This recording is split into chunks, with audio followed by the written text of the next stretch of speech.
Hey Gemini, welcome to your 2020 Sidereal Astrology reading. So this video is for Sidereal Astrology. If you are new to this channel and you're not sure what Sidereal Astrology is, then definitely check out the link down below for more information. The signs are different from mainstream astrology. Your signs are different, and so you want to make sure you're watching this for your correct sign.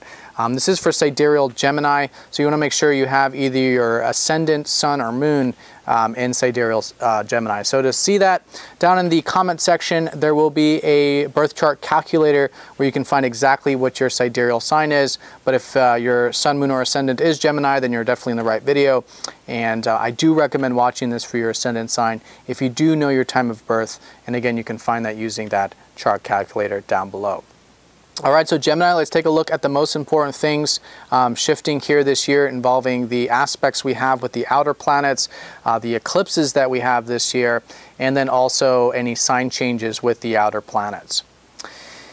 Now, the most important area that's getting activated for you is your 7th house of relating with others, agreements, your relationships, anything that's really one-on-one in your life. You've had Saturn here for the past 2 years, so a lot of you have likely become more grounded or more realistic in this area these past couple years. Maybe, cutting people out of your life that you feel like you wanted to cut out. Just gotten more, realistic and more grounded about one-on-one stuff. And so it's really good. And this year is going to be about finalizing that. And there could even be some final developments here in the relationship sector, both personally or professionally. Now, what's nice about it is not only is Saturn finishing up here, but we have Jupiter who's going to be transiting through this area all the way till December. So, great year for expanding your perspective about what's possible with relationships, one-on-one connections. There could be some opportunities here. Again, you'll likely still be very grounded about them, but then that combines well with Jupiter's more expansive nature of seeing opportunities. And with this, very constructive, right? So maybe new relationships surfacing, maybe existing ones developing, maybe some opportunities through the people you know or through your relationships. All in all, definitely some good developments, both constructively and opportunistically here in this sector for you. Now, January, we do have the lunar eclipse in your sign. That'll be January 10th. And so mid-month in January, good time to do a status check with your identity, how you see yourself, your goals, your needs, your desires, and your independence, everything regarding yourself and how you view yourself. So great to do a status check here with these needs of yours. See what's working, what isn't.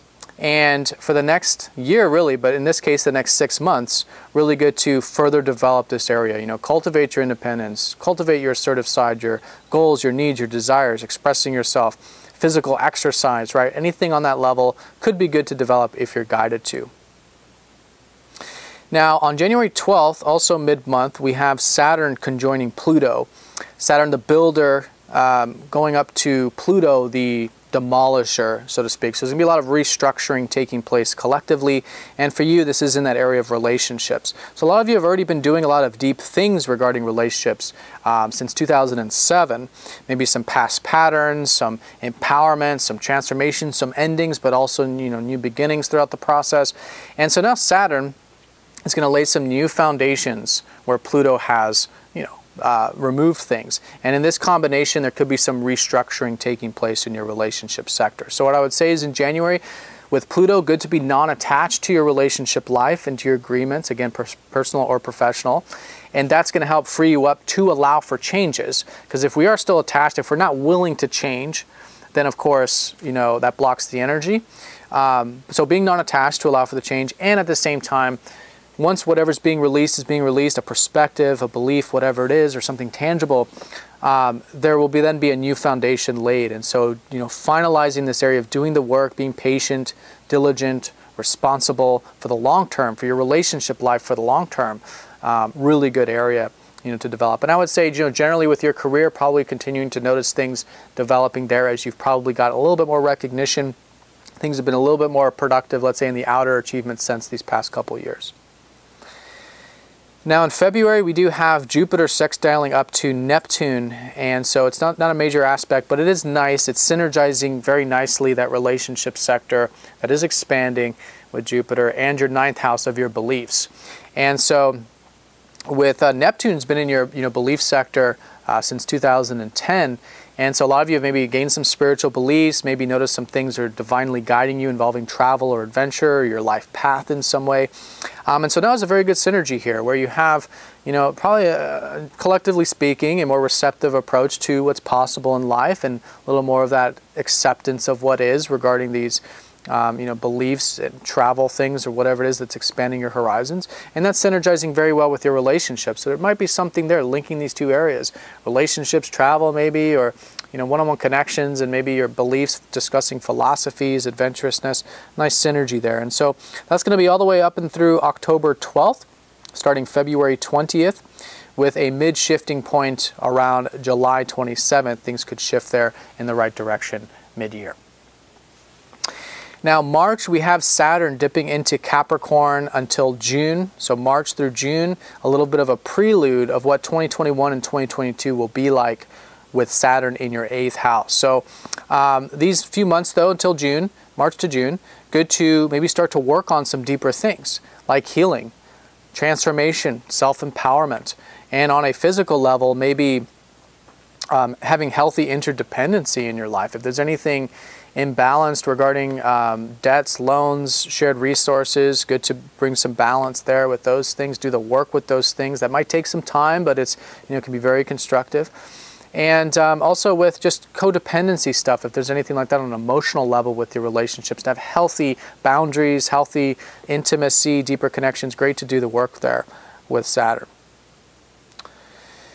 Now in April, we have Neptune dipping into Pisces from April through September. So this middle part of the year, we make it a little bit of a prelude as to what it'll be like to have Neptune in here going into 2021 and onwards. So in this case, this is your 10th house.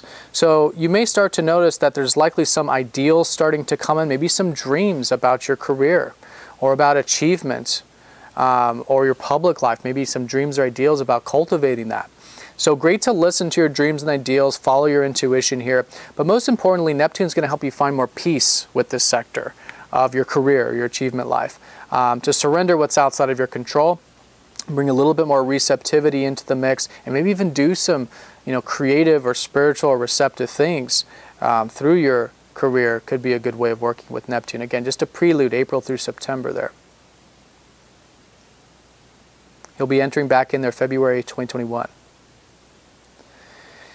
All right, so also in April, we do have the conjunction with Jupiter and Pluto. So again, in your 7th house of relationships. And in this case, maybe around April 4th, starting then, all the way through until about November 12th, really good time to dive deep with your psyche, involving how you view others, how you view relationships in life. Jupiter helps expand things. Pluto's the unconscious. Jupiter's, bringing a lot of wisdom about this stuff. So great time to do some of that deeper work.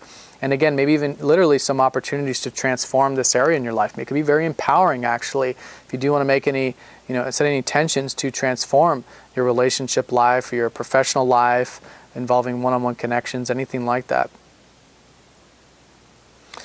Now, June, we have a solar eclipse in your sign, and so this will be a total solar eclipse. It will be a new beginning, and it's, again, involving your independence, your sense of self, your goals, your needs, and your identity. And so really good to continue to develop this stuff the second half of 2020 with whatever new emerges around June 21st.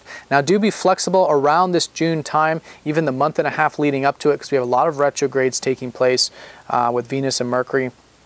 And so it will be really good, though, to maybe experiment, try new things with your identity, who you are, your goals, and then at least a couple weeks after the eclipse, so it's kind of early July time, mid-July time, will be good to maybe start to implement some of these new shifts with yourself. Now, September, we have Neptune coming back into the 9th house. So from September until that February of 2021, it'll be a good time of maybe finalizing some of the stuff that has been guiding you, involving your life path or adventure or your philosophies. Again, if there's been any spiritual philosophies, those could be solidifying. If there's been anything more receptive of life helping guide you in your beliefs or your outlooks on life, or your travel, So that's all finalizing here. And in fact, when you do get to 2021, you may start to notice that the fog sort of lifts off more regarding your life path, regarding your inspirations, regarding travel related stuff, or your philosophies or beliefs. And you kind of see how everything happened in a divine timing and everything's exactly where it's meant to be. And there is this more receptive approach to these expansive things in your life, which is fantastic. All right, and then November, we do have the lunar eclipse in Taurus, which will be your 12th house. This is where the nodes are starting to shift signs.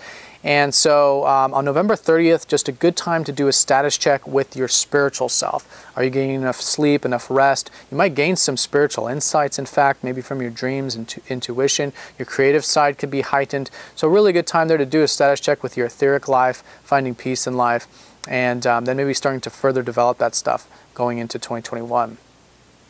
Now in December, we have a solar eclipse. This will be in your 6th house. So again, the nodes are changing, and in this case, maybe some new beginnings involving your routine or your work or possibly with your health that you could maybe do some releasing with. Maybe there's some new karmic stuff being released here, but it is creating a new beginning with this sector. And it is suggesting of finding this balance between this, again, spiritual area that gets activated in November and this doing area of work and routine, and how you can find that balance between the being and doing, between rest and work, your spiritual health and your physical health. And I do see a lot of developments with that stuff going into 2021. And then lastly, at the very end of the year on December 21st, we do have a conjunction with Jupiter and Saturn, again in that 7th house of relationships. So this is really finalizing things for you, especially as Saturn starts to leave this sector. So, you know, anything from throughout the year that's been, what you've been patient with or working hard towards regarding relationships, or maybe even some opportunities, this could be a nice shift in the right direction, very constructive for manifestation in regards to all one-on-one stuff. And then again, going into the new year, maybe some both solidification and some new inspirations developed in regards to your relationship sector. All right, so Gemini, I hope you found this helpful. Now this video does come with a 20% discount on personal readings. So if you would like a live Skype session or an MP3 recorded reading, do check out the link down below for a 20% discount. But I hope you have a fantastic 2020. Thank you so much for all of your support, and I'll see you all in the next video.